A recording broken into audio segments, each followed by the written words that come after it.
Tabe, Beri Makareba. Mudah-mudahan Anda selalu sehat dan tetap bersemangat. Saatnya Anda menyimak berita Sulawesi Tengah hari ini. Bersama saya, Aurel Gea. Sejumlah berita aktual dan menarik seputar Sulawesi Tengah telah kami siapkan untuk Anda. Berikut 3 berita utama hari ini. Cuaca buruk akibatkan 4 TPS di Kabupaten Donggala dipindahkan. Mabes Polri melakukan pemantauan dan pengecekan pasukan pengamanan pilkada di Sulteng.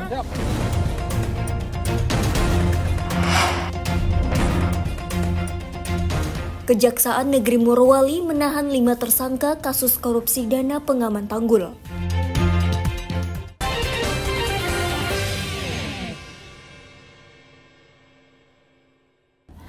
Hujan deras yang mengguyur sebagian wilayah Kabupaten Donggala mengakibatkan sejumlah tempat pemungutan suara terpaksa dipindahkan. 4 TPS di kecamatan tengah dipindahkan untuk menghindari kerusakan logistik, khususnya surat suara dan kotak suara. Salah satu tempat pemungutan suara yang terdampak cuaca buruk adalah TPS 01 Desa Salubomba, Kecamatan Banawa Tengah. Hujan deras disertai angin kencang membuat air masuk ke dalam TPS. Petugas PPS pun memutuskan menunda pemungutan suara dan memindahkan ke lokasi yang aman. Petugas PPS kemudian memindahkan TPS tersebut ke salah satu sekolah dasar. Pemungutan suara pun dilanjutkan di dalam gedung sekolah tersebut. Proses pemungutan hingga penghitungan suara berjalan dengan lancar. Cuaca kurang mendukung sehingga kami pukul 3:17 memutuskan untuk berpindah ke ruangan yang lebih kondusif agar menghindari surat suara rusak atau basah dan sebagainya. Perkiraan hujannya jam berapa, Bu? Hujannya sekitar gerimis itu dari jam 3, masih gerimis sedikit sekali. Kemudian mulai deras itu jam 3 lewat.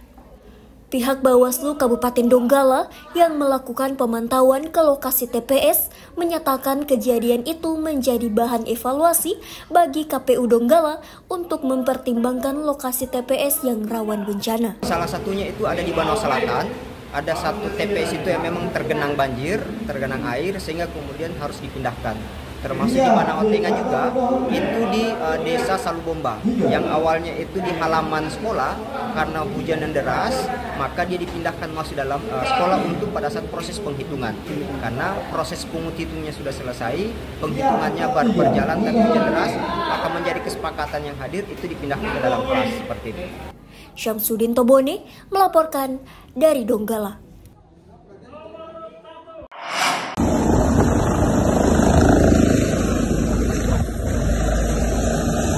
Kepolisian daerah Sulawesi Tengah melakukan pemantauan khusus pelaksanaan Pilkada serentak yang berlangsung Pilkada 2024. Sebelumnya, tim asistensi Mabes Polri juga melakukan pengecekan power on hand Kapolda Sulawesi Tengah di halaman Makopolda Sulawesi Tengah.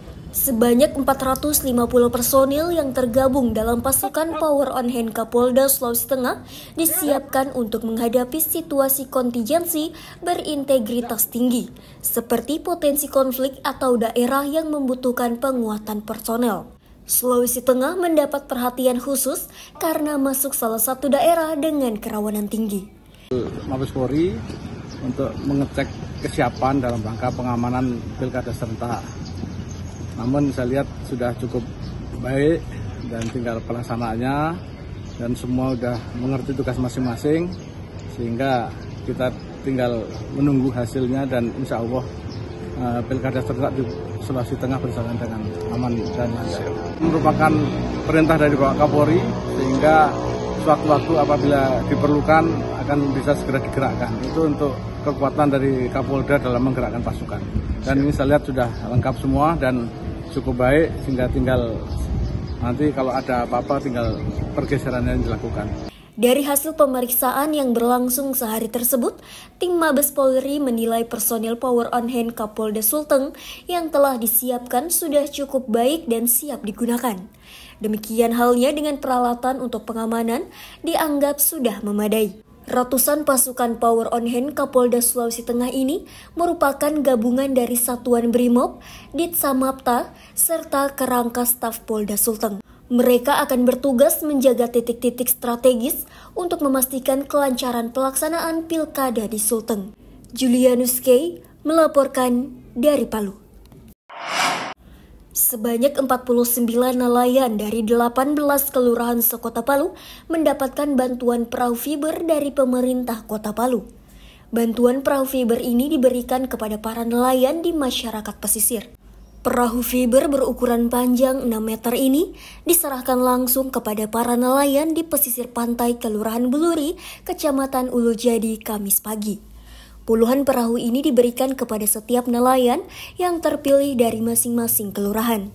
Selain perahu, nelayan juga diberikan bantuan 1 paket mesin motor penggerak bertenaga 9 PK. Nelayan penerima manfaat berterima kasih dan senang bisa mendapatkan bantuan tersebut. Mereka berharap ada bantuan tambahan alat tangkap ikan. Ya, saya terus terang sebagai nelayan ucapkan terima kasih banyak. Artinya manfaatnya sangat besar buat kami, terutama kami yang di nelayan di Teluk Palu ini. Ya, saya sebagai masyarakat Mamboro penerima manfaat mengucapkan banyak terima kasih. Kami berharap semoga tahun berikutnya ada lagi bantuan lainnya berupa genset atau alat tangkap lainnya selain perahu fiber ini.